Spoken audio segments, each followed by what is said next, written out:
नमस्कार, मैं रजनीकांत।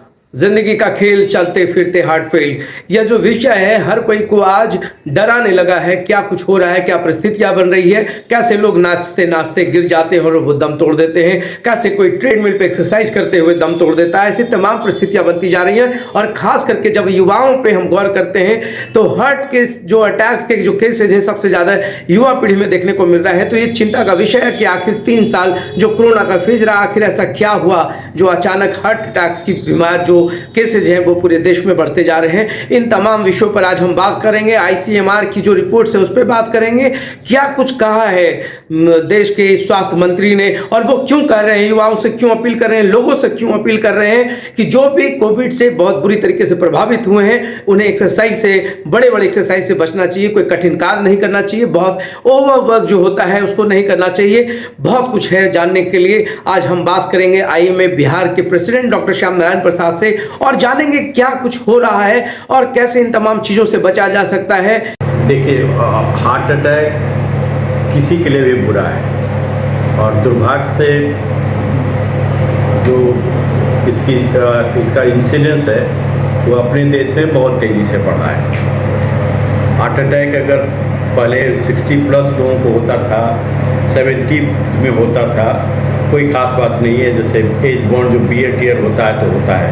आज के तारीख में जो प्रोडक्टिव एज है 35 से लेके 45, इस एज ग्रुप में इतना इंसिडेंस बढ़ा है कि आए दिन अखबार में, मीडिया में कुछ सेलिब्रिटीज़ का, कुछ स्पोर्ट्स पर्सन का, सबका आते रहता है।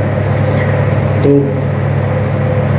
कोरोना जो एक दौरा गुजरा कोरोना का, जो ऐसा आतंक था, प्रकोप था सन 1921 के बाद, ये पहला वायरल अटैक था जो पूरे वर्ल्ड को तबाह कर दिया, हिला के रख दिया पूरी दुनिया को। और उस बीमारी के बारे में किसी भी चिकित्सा जगत में कोई पहले बीमारी हुई नहीं थी, कोई शोध हुआ नहीं था, कोई जानकारी थी नहीं।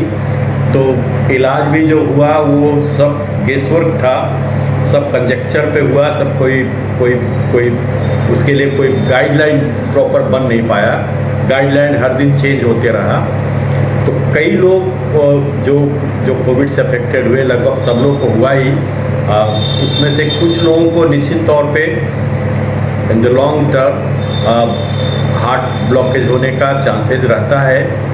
ये इंसिडेंस बढ़ा कि चूँकि वो उस समय इलाज के दौरान एंटीकोगुलेंट का प्रयोग, दवा की प्रयोग बहुत हुआ, जिसके चलते अगर वो दवा बंद होने के बाद ब्लड क्लॉट की समस्या थोड़ी सी बढ़ी। तो एक ये वजह है।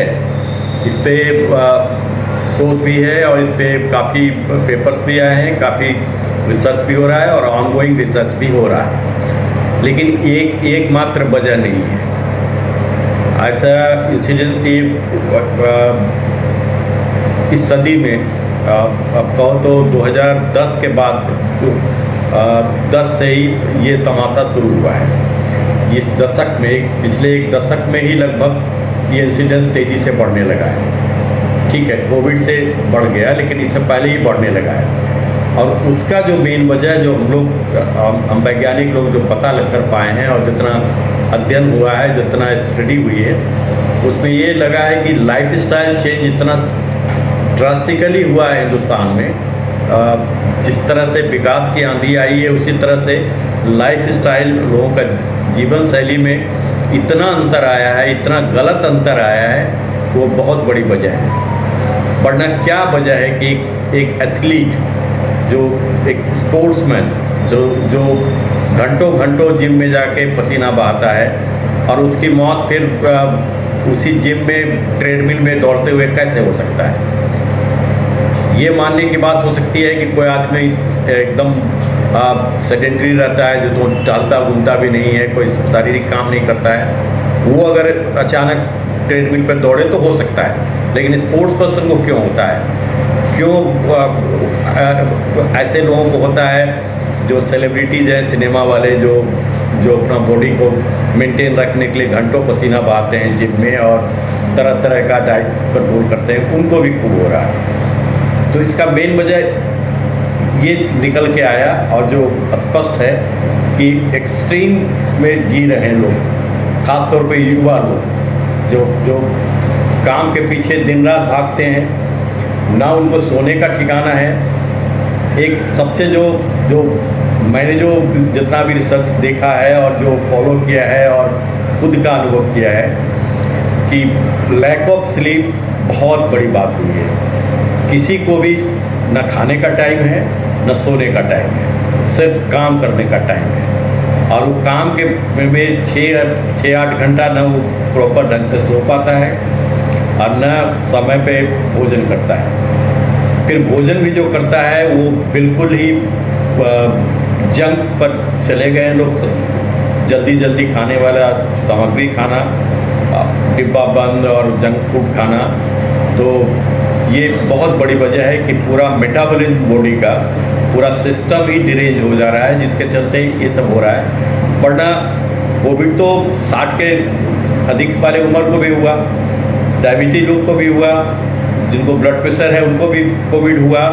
लेकिन वैसे लोग, बुजुर्ग लोग जो पहले से लाइफ स्टाइल जिनका बदा सदा ठीक से चल रहे थे, वैसे ही ज़िंदगी जीते आ रहे थे बचपन से, जवानी से, अभी भी जी रहे हैं, उनको तो ये शिकायत नहीं आ रही है। उन पे तो हार्ट अटैक का जो इंसिडेंस पहले था वो इतने अभी भी है। ये युवाओं पर बढ़ा है और ये इसका खास वजह, कोविड एक ट्रिगरिंग फैक्टर जरूर था, लेकिन मुख्य वजह है लाइफस्टाइल में जो बेतरतीब हो गए हैं। ना प्रॉपर ढंग से खाना, ना प्रॉपर शरीर को आराम देना, ना प्रॉपर एक्सरसाइज करना। तीनों जरूरी है, खाना, आराम करना और सोना। काम अपने जगह पे है, काम तो करना ही है, काम तो होता ही है, लेकिन सबके लिए फिक्स टाइम होना चाहिए। फिर खाने के लिए वक्त जरूर होना चाहिए। इसके अलावा जो बात हुई है